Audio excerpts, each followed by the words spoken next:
अध्याय 6 ध्यान योग। श्री भगवान ने कहा, जो पुरुष अपने कर्म फल के प्रति अनासक्त है और जो अपने कर्तव्य का पालन करता है, वही सन्यासी और असली योगी है। वह नहीं जो न तो अग्नि जलाता है और न कर्म करता है। हे पांडुपुत्र, जिसे सन्यास कहते हैं उसे ही तुम योग अर्थात पर ब्रह्म से युक्त होना जानो, क्योंकि इंद्रिय तृप्ति के लिए इच्छा को त्यागे बिना कोई कभी योगी नहीं हो सकता। अष्टांग योग के नवसाधक के लिए कर्म साधन कहलाता है और योग सिद्ध पुरुष के लिए समस्त भौतिक कार्यकलापों का परित्याग ही साधन कहा जाता है। जब कोई पुरुष समस्त भौतिक इच्छाओं का त्याग करके न तो इंद्रिय तृप्ति के लिए कार्य करता है और न सकाम कर्मों में प्रवृत्त होता है, तो वह योगारूढ़ कहलाता है। मनुष्य को चाहिए कि अपने मन की सहायता से अपना उद्धार करे और अपने को नीचे न गिरने दे। यह मनबद्ध जीव का मित्र भी है और शत्रु भी। जिसने मन को जीत लिया है उसके लिए मन सर्वश्रेष्ठ मित्र है, किंतु जो ऐसा नहीं कर पाया उसके लिए मन सबसे बड़ा शत्रु बना रहेगा। जिसने मन को जीत लिया है उसने पहले ही परमात्मा को प्राप्त कर लिया है, क्योंकि उसने शांति प्राप्त कर ली है। ऐसे पुरुष के लिए सुख दुख, सर्दी गर्मी एवं मान अपमान एक से हैं। वह व्यक्ति आत्म साक्षात्कार को प्राप्त तथा योगी कहलाता है, जो अपने अर्जित ज्ञान तथा अनुभूति से पूर्णतया संतुष्ट रहता है। ऐसा व्यक्ति अध्यात्म को प्राप्त तथा जितेंद्रिय कहलाता है। वह सभी वस्तुओं को, चाहे वे कंकड़ हो, पत्थर हो या कि सोना, एक समान देखता है। जब मनुष्य निष्कपट हितैषियों, प्रिय मित्रों, तटस्थों, मध्यस्थों, ईश्वालुओं, शत्रुओं तथा मित्रों, पुण्यात्माओं एवं पापियों को समान भाव से देखता है, तो वह और भी उन्नत माना जाता है। योगी को चाहिए कि वह सदैव अपने शरीर, मन तथा आत्मा को परमेश्वर में लगाए, एकांत स्थान में रहे और बड़ी सावधानी के साथ अपने मन को वश में करे। उसे समस्त आकांक्षाओं तथा संग्रह भाव की इच्छाओं से मुक्त होना चाहिए। योगाभ्यास के लिए योगी एकांत स्थान में जाकर भूमि पर कुशा बिछा दे और फिर उसे मृगछाला से ढके तथा ऊपर से मुलायम वस्त्र बिछा दे। आसन न तो बहुत ऊंचा हो न बहुत नीचा, यह पवित्र स्थान में स्थित हो। योगी को चाहिए कि इस पर दृढ़ता पूर्वक बैठ जाए और मन, इंद्रियों तथा कर्मों को वश में करते हुए तथा मन को एक बिंदु पर स्थित करके हृदय को शुद्ध करने के लिए योगाभ्यास करे। योगाभ्यास करने वाले को चाहिए कि वह अपने शरीर, गर्दन तथा सिर को सीधा रखे और नाक के अगले सिरे पर दृष्टि लगाए। इस प्रकार वह अविचलित तथा दमित मन से, भय रहित, विषयी जीवन से पूर्णतया मुक्त होकर अपने हृदय में मेरा चिंतन करे और मुझे ही अपना चरम लक्ष्य बनाए। इस प्रकार शरीर, मन तथा कर्म में निरंतर संयम का अभ्यास करते हुए संयमित मन वाले योगी को इस भौतिक अस्तित्व की समाप्ति पर भगवत धाम की प्राप्ति होती है।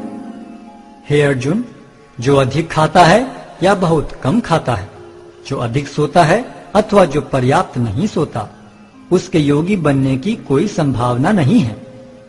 जो खाने, सोने, आमोद प्रमोद तथा काम करने की आदतों में नियमित रहता है, वह योगाभ्यास द्वारा समस्त भौतिक क्लेशों को नष्ट कर सकता है। जब योगी योगाभ्यास द्वारा अपने मानसिक कार्यकलापों को वश में कर लेता है और अध्यात्म में स्थित हो जाता है, अर्थात समस्त भौतिक इच्छाओं से रहित हो जाता है, तब वह योग में सुस्थिर कहा जाता है। जिस प्रकार वायु रहित स्थान में दीपक हिलता डुलता नहीं, उसी तरह जिस योगी का मन वश में होता है, वह आत्म तत्व के ध्यान में सदैव स्थिर रहता है। सिद्धि की अवस्था में, जिसे समाधि कहते हैं, मनुष्य का मन योगाभ्यास के द्वारा भौतिक मानसिक क्रियाओं से पूर्णतः संयमित हो जाता है। इस सिद्धि की विशेषता यह है कि मनुष्य शुद्ध मन से अपने को देख सकता है और अपने आप में आनंद उठा सकता है। उस आनंदमय स्थिति में वह दिव्य इंद्रियों द्वारा असीम दिव्य सुख में स्थित रहता है। इस प्रकार स्थापित मनुष्य कभी सत्य से विपत नहीं होता और इस सुख की प्राप्ति हो जाने पर वह इससे बड़ा कोई दूसरा लाभ नहीं मानता। ऐसी स्थिति को पाकर मनुष्य बड़ी से बड़ी कठिनाई में भी विचलित नहीं होता। यह निस्संदेह भौतिक संसर्ग से उत्पन्न होने वाले समस्त दुखों से वास्तविक मुक्ति है। मनुष्य को चाहिए कि संकल्प तथा श्रद्धा के साथ योगाभ्यास में लगे और पथ से विचलित न हो। उसे चाहिए कि मनोधर्म से उत्पन्न समस्त इच्छाओं को निरपवाद रूप से त्याग दे और इस प्रकार मन के द्वारा सभी ओर से इंद्रियों को वश में करे।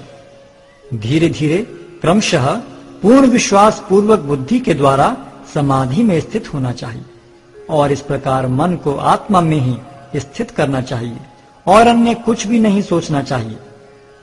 मन अपनी चंचलता तथा अस्थिरता के कारण जहां कहीं भी विचरण करता हो, मनुष्य को चाहिए कि उसे वहां से खींचे और अपने वश में लाए।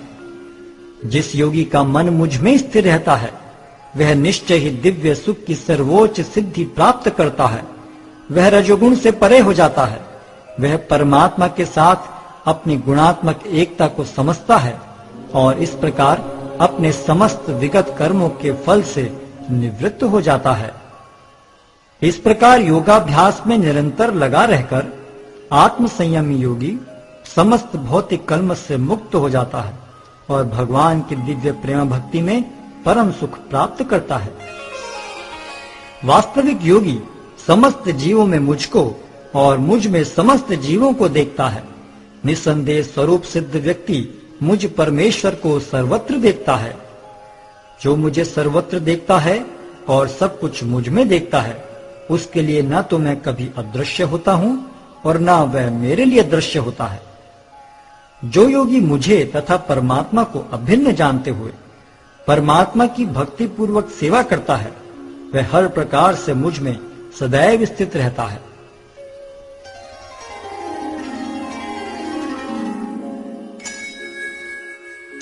हे अर्जुन, वह पूर्ण योगी है जो अपनी तुलना से समस्त प्राणियों की उनके सुखों तथा दुखों में वास्तविक समानता का दर्शन करता है।